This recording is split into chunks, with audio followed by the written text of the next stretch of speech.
സർക്കാർ ടൗൺഷിപ്പ് പുനരധിവാസത്തിനായി ഉടൻ നറുക്കെടുപ്പ് നടത്തി വീട് നിശ്ചയിക്കണമെന്ന് മുണ്ടക്കൈ ചൂരൽമല ഉരുൾപൊട്ടൽ ദുരിതബാധിതർ ആവശ്യപ്പെടുകയാണ്. ഇത് രണ്ടാം ഘട്ടത്തിലെ വീടുകൾ കൈമാറണം എന്നുള്ളതാണ് ആവശ്യം. ആദ്യഘട്ടത്തിലെ 178 കുടുംബങ്ങളെ മാത്രമേ ലോകം അറിഞ്ഞിട്ടുള്ളൂ. വായ്പകൾ എഴുതിത്തള്ളാനുള്ള നടപടികളും വേഗത്തിലാക്കണമെന്നും ദുരന്തബാധിതർ ആവശ്യപ്പെട്ടു.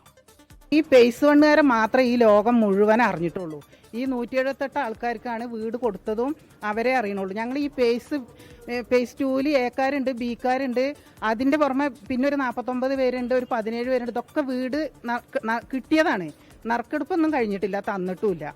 അപ്പോൾ ഇനിയിപ്പോൾ ഞങ്ങളെ പുതിയ സർക്കാർ ഞങ്ങൾക്ക് എത്രയും പെട്ടെന്ന് ഈ നറുക്കെടുപ്പ് നടത്തണമെന്ന് ഗവൺമെൻറ് പറഞ്ഞാൽ അവർ 2 ആഴ്ചൻ്റെ ഉള്ളിൽ നറുക്കെടുക്കാൻ തയ്യാറാണ്.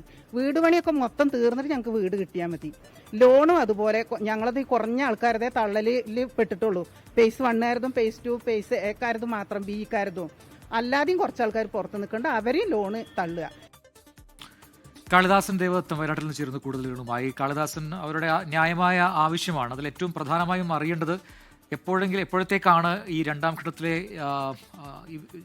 ഇവർക്ക് വീട് നൽകാൻ പോകുന്നത്, കൈമാറാൻ പോകുന്നത്? അതിലെന്തെങ്കിലും വിവരങ്ങൾ ഈ റവന്യൂ അധികൃതർ നൽകുന്നുണ്ടോ? അതൊന്ന്. 2, ഇപ്പോൾ ഇവർ കഴിയുന്ന ഇടത്തിലെ വാടക അത് കൃത്യമായി സർക്കാരിൽ നിന്ന് ലഭിക്കുന്നുണ്ടോ? ഇത്തരം വിശദാംശങ്ങളൊക്കെ ലഭിച്ചിട്ടുണ്ടോ?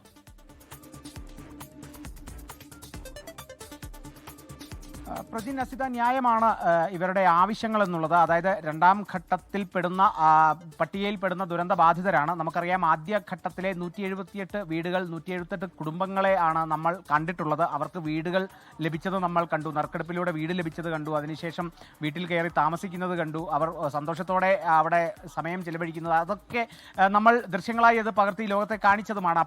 ഇപ്പോൾ രണ്ടാം ഘട്ടത്തിലെ ദുരന്തബാധിതർ ആവശ്യപ്പെടുന്നത് ഇപ്പോൾ നിലവിൽ തങ്ങൾക്ക് വീട് താമസം എന്നുള്ള നിലയിലേക്കല്ല, ആദ്യഘട്ടത്തിൽ നറുക്കെടുപ്പ്. നമുക്കറിയാം, ആദ്യഘട്ടത്തിലും നറുക്കെടുപ്പിലൂടെയായിരുന്നു വീടുകളൊക്കെ തന്നെ നിശ്ചയിച്ചിരുന്നത്. അപ്പോൾ ആദ്യഘട്ടത്തിലെ ഈ രണ്ടാം ഘട്ടത്തിലെ ദുരന്തബാധിതർക്കും ഒരു നറുക്കെടുപ്പ് നടത്തി അവരുടെ വീടുകൾ ഏതാണെന്നുള്ളതൊന്ന് നിശ്ചയിക്കുക. കാരണം തങ്ങളുടെ വീടുകളൊന്ന് അത് ഏതാണെന്ന് അറിഞ്ഞാൽ തന്നെ അവർക്ക് പകുതിയോളം സന്തോഷമാകും. എന്നിരുന്നാലും ആ വീടുകളിൽ താമസം തുടങ്ങുക എന്നുള്ളതാണ് അവരെ സംബന്ധിച്ച്, ഈ ഉരുൾപൊട്ടൽ ദുരന്തത്തെ അതിജീവിച്ചവർ എന്നുള്ള നിലയ്ക്ക് അവരെ സംബന്ധിച്ച് ഏറ്റവും വലിയ കാര്യം എന്നുള്ളത്. അപ്പോൾ അതിനെ സംബന്ധിച്ചുള്ള നടപടികളൊക്കെ വേഗത്തിലാകുക എന്നുള്ളത് സർക്കാരിനോടും കൂടി അവർ ആവശ്യപ്പെടുകയാണ്.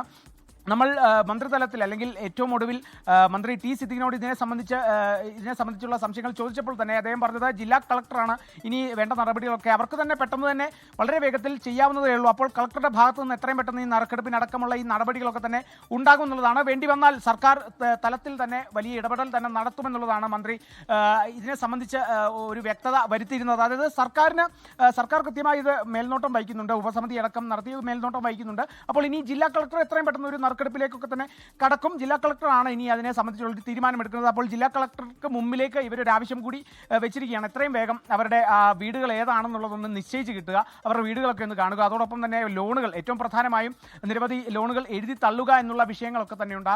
ലോൺ കുറേ പേരുടെ ഒന്നും എഴുതി തള്ളിയിട്ടില്ല. അപ്പോൾ അത്തരത്തിൽ ലോണുകൾ എഴുതി തള്ളുന്ന പ്രക്രിയകൾ, നടപടികളൊക്കെ തന്നെ പെട്ടെന്ന് തന്നെ സ്വീകരിക്കുക. ഇതിനോട് പുറമെ സാങ്കേതിക തടസ്സങ്ങളെ തുടർന്ന് ഒരുപാട് പേർ പുറത്താക്കപ്പെട്ടിട്ടുണ്ട്.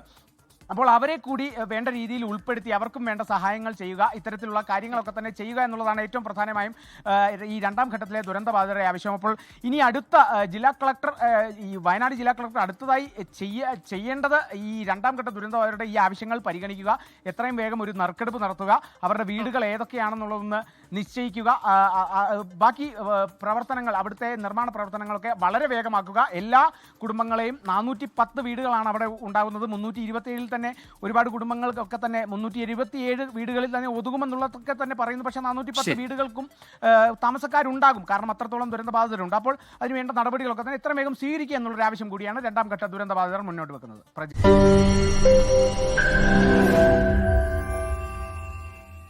ലോകത്തെവിടെയായാലും ഏത് സമയത്തും 24 വാർത്തകളും ഓഗ്മെന്റഡ് റിയാലിറ്റി പാക്കേജുകളും എക്സ്പ്ലെയിനറുകളും വിശദമായി കാണാൻ ഞങ്ങളുടെ യൂട്യൂബ് ചാനൽ നിങ്ങൾക്ക് സബ്സ്ക്രൈബ് ചെയ്യാം.